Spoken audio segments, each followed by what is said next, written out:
Hello, and welcome back to another episode of ABA Mom. I am your host, Allie, a board certified behavior analyst and a mom of 5. First of all, I want to say thank you so much for those of you that listen and support this podcast. It has been our 1 year anniversary, and I am just so excited that we've been able to just keep this going. And I started doing this. I woke up one day and I decided, I think I'm just going to start a podcast. Did a little bit of research, thank you, Google, and TikTok on figuring out how to start a podcast. And here we are. I started out with 3 followers. And, I'm very excited. I say any growth, low growth is still growth. So just thank you. Thank you for those that are listening and supporting the podcast. And I hope it's making a difference in your life. Let me ask you something. Has this ever happened to you? You ask your child to put his shoes on, nothing. You ask again, nothing. You raise your voice a little, still nothing. And Alexa says, "What was that?" And suddenly your child says, "Alexa." And you're sitting there saying, "Wow, now we're listening." If that sounds familiar, you're not alone. And today we're going to talk about why this happens and how to change it. First of all, let me just say this clearly. Your child is not, well, they might be ignoring you. They're responding based on a learning history. So Alexa is predictable. Alexa is clear. Alexa doesn't give 5 warnings.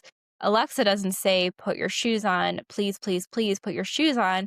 I said, "Put your shoes on." Say, Alexa says it once, and then something happens. In behavior analysis, we call this clear antecedents and consistent consequences. Kids learn who they need to listen based on what happens next. Here's the truth. Most parents feel overwhelmed. Even myself. Overwhelmed? Yes, absolutely. We say things like, "Clean your room." But then life happens. We get busy, we forget, we give up, all of those things happen, and your child learns something very important. I don't actually have to do it.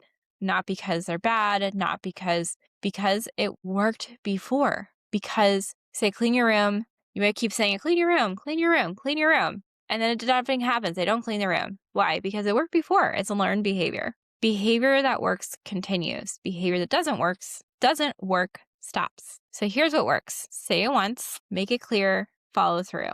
For example, instead of saying, "Put your shoes on, come on, please, we're late, try this, shoes on," then wait. If they do it, reinforce it. "Great job. I love how you get your shoes on. Let's go." That's awesome listening. If they don't, help them, guide them, follow through. So prompt with them. So even if it's a skill, so there's 2 things. We say either a skill deficit, meaning they don't have the skill, or a performance deficit, meaning they have the skill, but they just, to put it blatantly, don't want to do it in the moment. They're not motivated to do it. So helping them follow through. So the first time they're just not doing it, like you've got to follow through with that. I'm going to give a real life example of this. So the other day, my daughter was late to school. I am dropping off another kiddo. I woke her up before I left. I wasn't home. I asked a grandparent, if they could help take her to school. No problem. So they said to them, like after I left, they got up, but I think what happened is nobody was there. They went back to bed. Their grandparent said, "Get up, come on, it's time to go to school." They didn't. Grandparent left because they had to go to work and they weren't up out of bed. And so I get a call after, and they're already late to school saying, "Oh, nobody woke me up." But what happens is that follow through is really important to be able to have that behavior happen, right? So being late to school, if it's "Oh, okay, I could just go lay in bed and then I'll just be late to school," right? Because I don't have to listen. But instead, you say it once, make it clear, state it, and then you have to reinforce and be like, "Hey, we're getting up, we're getting to school, right?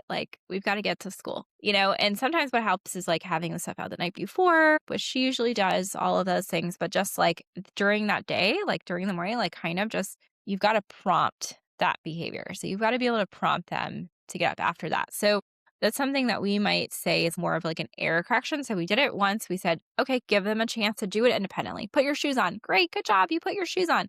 They don't put their shoes on, then you've got to assist them with putting their shoes on. And you can use what we might say least to most prompting. So it could be say it once, right? Prompt them. You could use a gestural prompt, point to the shoes. And then you might end up going into the physical prompts where it's partially physically, putting the shoes on, all the way putting the shoes on. And you might even help. So sometimes it helps to even have something to motivate them. So if there's something that they really like, so if there's like a video they like, maybe having something in the car, having a snack. So those mornings getting ready are so rough. And I get it. I get it. But if it's something learned, what they learn is I don't have to. And even me, like I was wasn't there, but it happens to me too, where sometimes we all fall short and our kids like learn these behaviors of like, nope, I don't have to because nobody is prompting me or making me. Or if you tell your child to go take out the trash and they don't take out the trash and you say it, take out the trash, even though you say it like 100 times and they never take out the trash. You might have to prompt them to actually go take out the trash. It would be like a gestural prompt or like coming to them and having a trash. The last thing you want to do is like do it for them because I know you can say it a bunch of times, but I never actually have to do it. So reinforcement is a superpower, especially if it's a performance deficit. Find out what motivates them. So obviously getting to school wasn't motivating enough for my daughter the other day. So finding out what will motivate them. So here's something that parents don't realize. Attention is powerful. If your child only gets attention when they don't listen, that behavior grows. So negative attention is still attention. If your child gets attentions when they do listen, that behavior grows. Catch them being successful, even in the small things. You came when I called you the first time. That was amazing. Your behavior building, it's just like building a muscle. Parenting is hard. There is no manual. You are doing the best you can with the information that you have. Behavior isn't about, I think sometimes parents, they say, and we probably heard this growing up too. It's like, because I'm the parent, because you need to listen to me, because you need to respect me. And that doesn't always work. You have to teach him. I mean, you can definitely instill some values in your child, but what you don't want is a power struggle, right? Because we all want some kind of control over our life. So another thing that's very helpful, which I've mentioned before, is making choices. So any kind of choice. So here's some choices. So you can make choices. We make choices every day. So what kind of clothes do you want to wear tomorrow? What kind of snacks do you want? What kind of, toothpaste do you want to use? So making all of the choices is important. And you can even do like the illusion of a choice. So do you want me to turn off the TV or do you want to turn off the TV? That's when I say a lot because either way, the TV comes off. So it's all about teaching them. It's about helping them succeed. It's about making life easier for the both of you. So whatever, even though, I think even though we like to do what's easier naturally as humans, sometimes we have to do the hard thing because in the end, that's what's going to be easier. Sometimes what's in the moment is not easier. So what's easier is like, okay, whatever, just let her be late to school then. That's probably that's the easier thing than getting her to school on time because then you have to prompt her, get her out. But that's like the best thing is to get her to school on time. If today's episode made you feel seen, you're in the right place because here at ABA Mom, we turn every day into chaos into teachable moments, one behavior at a time. And I just want you to remember that you are not alone on this journey. And I'll see you next time.